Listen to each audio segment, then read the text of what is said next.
Bonjour, je m'appelle Mahaba Rahamou et je vais vous présenter notre projet qui est sur les 7 merveilles du monde, modernes et antiques. C'est en 1999 qu'un grand projet a germé dans la tête de Bernard Weber, un homme d'affaires d'origine suisse, afin de dresser une nouvelle liste des 7 merveilles du monde. Pour cela, il est parti à la recherche de monuments à travers tous les continents qui pourraient porter des valeurs architecturales, esthétiques ou historiques fortes. Cette initiative personnelle qui converge du patrimoine mondial de l'humanité, mais qui reprend les caractéristiques des 7 merveilles du monde antiques. Chaque pays a pu nominer des lieux uniques en leur genre, et c'est finalement une liste de 21 éléments qui ont vu le jour. Pour trouver les 7 d'entre eux qui auraient le titre de merveille, un grand vote a été organisé sur le site web New 7 Wonders.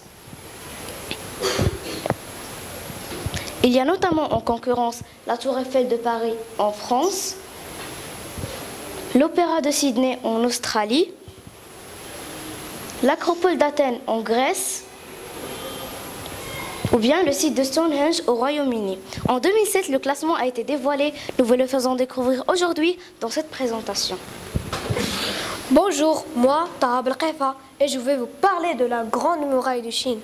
La Grande Muraille de Chine, elle a été construite afin de défendre la frontière nord de la Chine.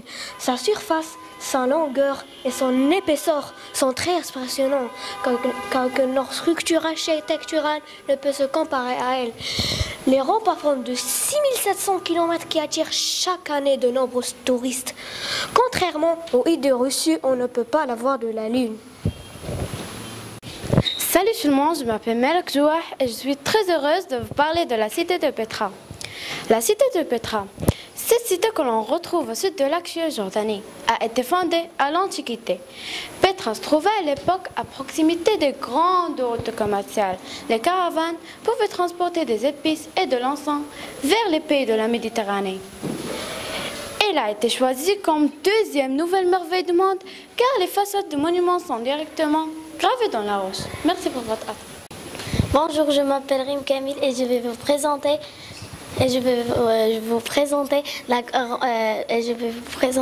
la statue emblématique de Rio de Janeiro au Brésil. La grande statue emblématique de Rio de Janeiro au Brésil, sur le haut de son mont, une altitude de 70 mètres carrés. L'idée 70 mètres carrés. Elle domine la ville. Ses proportions sont impressionnantes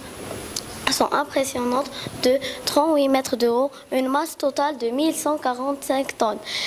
Elle occupe une aire totale de 100 mètres carrés. L'idée était de construire un grand monument religieux au sommet de Corcovado. Une initiative réussie puisque de nombreux visiteurs font le déplacement chaque année pour prendre en photo la statue et l'incroyable panorama.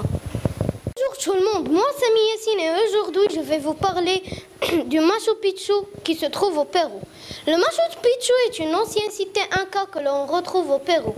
Elle est construite sur une grande surface rocheuse réunissant les montagnes entre elles. Son nom se traduit par vieille montagne ou bien vieux sommet. Les historiens ont deux hypothèses concernant ce village. Il servit soit des résidences à un empereur, soit de lieux de culte religieux. On peut accéder au Machu Picchu en randonnant aux limites de la forêt amazonienne. Merci pour votre attention. Bonjour mes camarades d'école Camilla, moi Souleymane Latefi et je veux vous parler de la statue de Zeus. Elle est la statue duquel on tenait les Jeux Olympiques.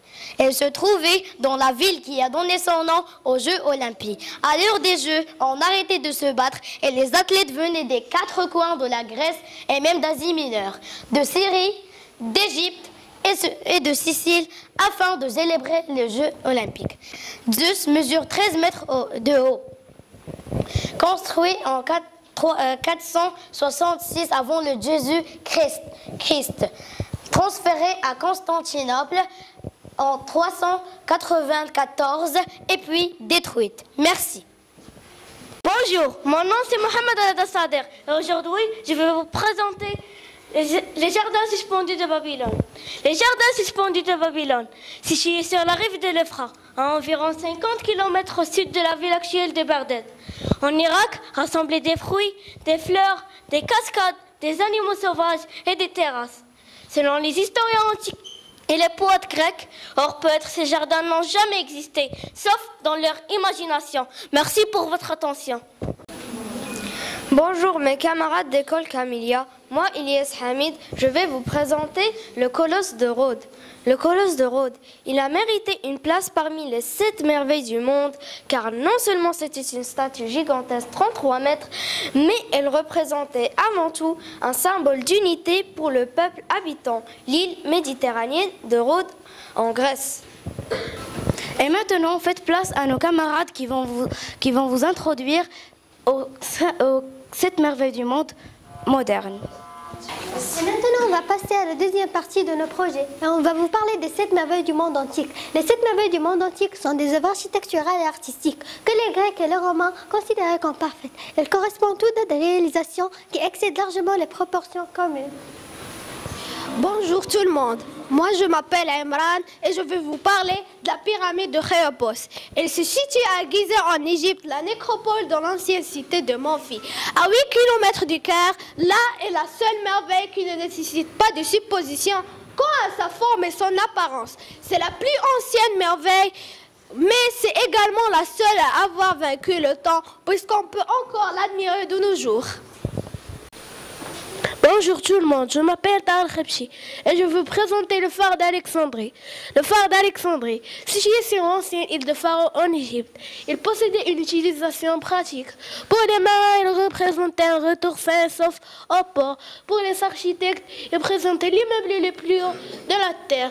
Et quand scientifiques, c'était le miroir qui les intriguait, car celui-ci reflétait le foyer lumineux à plus de 50 km de distance. Bonjour mes chers amis, moi je m'appelle Ayman Bousraou. Je vais vous parler du mausolée d'Halikarnas. C'est un monument funéraire de la ville de Bodrum en Turquie, appartenant à un ancien roi. Mais loin de se rassembler aux pyramides d'Égypte, il a longtemps fasciné ses visiteurs par sa beauté, plutôt que par sa grandeur. Et c'est pourquoi il a reçu une place parmi les 7 merveilles du monde antique, bâti au XVe siècle et détruit par un tremblement de terre. Salut mes amis, moi Rania Nabed, je vais vous parler du temple d'Artémis. Le temple d'Artémis, elle fut inscrite sur la plus prestigieuse des listes du monde, et cela afin d'honorer la protection de leur site, qui leur apportait prestige et renommée, qui se situe en Asie mineure, la Turquie actuelle, dans la cité antique d'Éphèse. Le Taj Mahal, le palais de la couronne est le temple d'un empereur moghol et son épouse. Le mausolée rassemble plusieurs styles d'architecture islamique, iranienne, indienne, ce qui a créé un monument unique en son genre et original. Il détient une grande valeur symbolique puisqu'il signifie l'amour éternel entre deux personnes. Le mausolée, le bâtiment en marbre est entouré à un jardin de l'ambiance agréable et serein, idéal pour une balade romantique. Salut encore une fois, mais maintenant je vais vous parler du site archéologique de Chichen Itza au Mexique. Le site de Chichen Itza comprend El Castillo, un monument précolombien très ancien situé sur la péninsule de Yucatan. Vieux de 1000 ans, les Mayas l'ont édifié en l'honneur de Kukulkan. Ça veut dire le dieu serpent à plumes. Ce temple mesure 30 mètres d'eau et comporte 365 marches pour atteindre le sommet. Les pyramides font partie des lieux les plus célèbres au Mexique, notamment parce que les constructions relèvent d'incroyables jeux d'ombre et de lumière aux équinoxes de printemps et d'automne. Et moi, mes amis, je m'appelle Ziad Rouane et je vais vous parler de Colisée à Rome, en Italie. Le Colisée est un immense amphithéâtre construit au temps de l'Empire romain. Il était utilisé pour les combats entre bêtes sauvages, gladiateurs, les courses de chars ou encore les événements publics comme les exécutions de condamnés ou les représentations de théâtre, pouvant accueillir entre 50 000 et 75 000 spectateurs. Il représente la puissance symbolique de Rome, malgré les dégâts causés par des tremblements de terre.